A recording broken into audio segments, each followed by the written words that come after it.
We are live on Instagram. We are live on YouTube. Hey, welcome everybody to Martinis with Scott. I don't know what episode number we are. I didn't remember to look before I signed on live here. I'm having a terrible day, so I'm trying to catch up. I'll talk to you about the terrible day on the Thursday long form show that when we have a drink. I think I need a drink to talk about it. Hi, everybody that's joined on YouTube and on Instagram. You got questions, you want to talk about something, throw it out. But in the absence of that, this is our daily touch base on Martinis with Scott. Just a quick chance to say hi, answer some listener questions, and to cover a topic. And specifically, the topic that I want to talk about today is I was listening to a fellow by the name of the Dr. Dapper. The Dr. Dapper, all one word, is a username on Instagram. Go check him out. He's got some great content for business and entrepreneurs.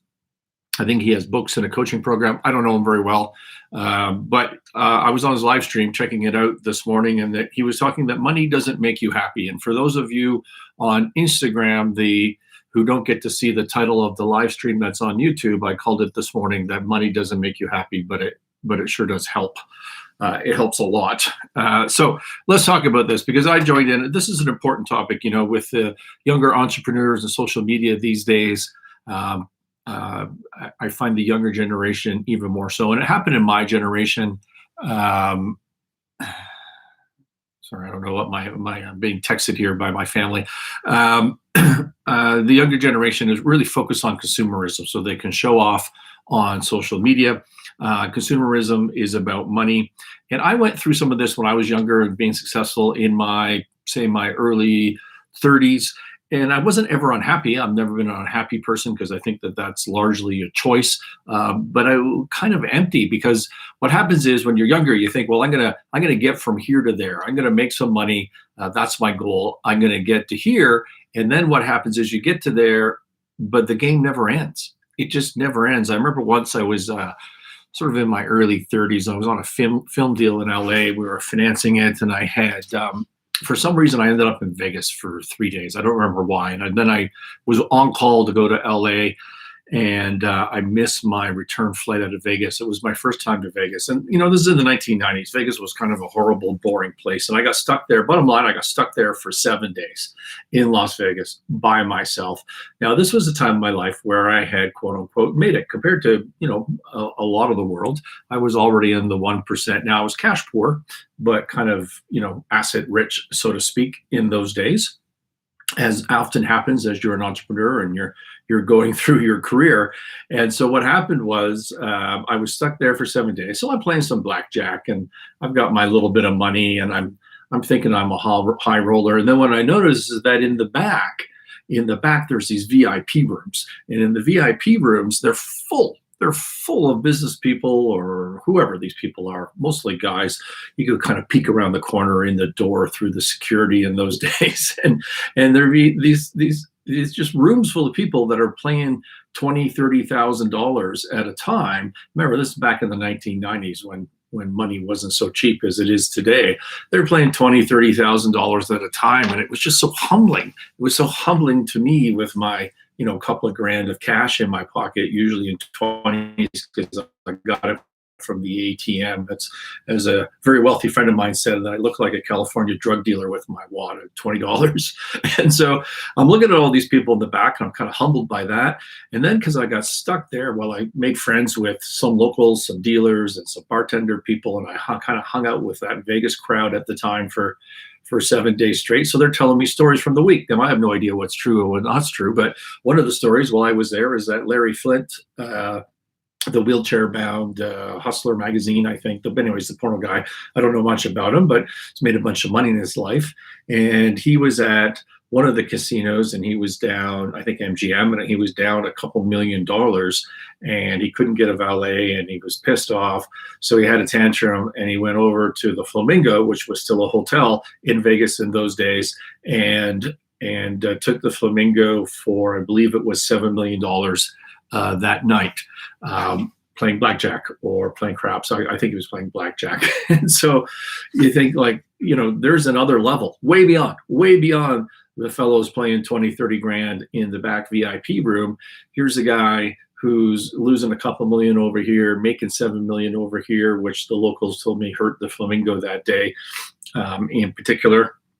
And then I heard another story about an oil sheik or some Saudi Arabia prince had flown into the Desert Sands, right? Desert Sands. He'd flown in and for the weekend. And, on a blackjack table, you've got a number of spots. How many spots would that be? 7, I think, 7 spots, 9 spots, something like that. And so he had a table by himself. He had a room by himself, according to the story. And let's call it, is probably 9 spots. So let's call it 9. Doesn't change the story. He was playing $1 million per hand per spot. $1 million per hand per spot. Now, the math on blackjack is you're going to lose a little over time, but not a lot, right? So you're going to have depending on how many decks they're dealing with, you're going to probably have a 48.5% win rate, 49% win rate. So over the course of a weekend, right, if you're playing lots of hours with lots of money and you don't run out of cash, that's the big deal. You can't run out of cash. Well, if you have some luck, you're going to break even or you're going to be down a little bit. That's what's going to happen, statistically speaking. Right. And the casino's job is to keep you there. If you get ahead, is to keep you there as long as possible so that the stats kind of come back around to their side. So the story was that this Saudi prince was sitting there playing $9 million. Now, I was thinking about it. I calculated in my head, just making up numbers, but you could go on a losing streak, right? There's losing streaks for 10, 15 hands in a row where the dealer's kind of blackjacking, you're busting, whatever's going on. And so do the math on that. You need to have liquid reserves. You'd have liquid reserves of about 100 million plus, about $100 million plus credit with the casino and chips to be able to sustain that so that you don't run out of money. You have to have that amount of liquidity, which is another gross level above the whole Larry Flint story, which is a gross level above the 20, 30,000 people in the VIP room, which was a gross level above me being the schmuck in Vegas at that time, thinking I was doing well in life. Here's the point of that story. It taught me a really valuable lesson, that there is no end to this. I've got some money and my life is going to be better. There's never an end to that conversation within yourself because somebody else is always more wealthy than you. You always think, well, I'm going to get from here and then I'm going to get to there and then things are going to be better. No, they're not.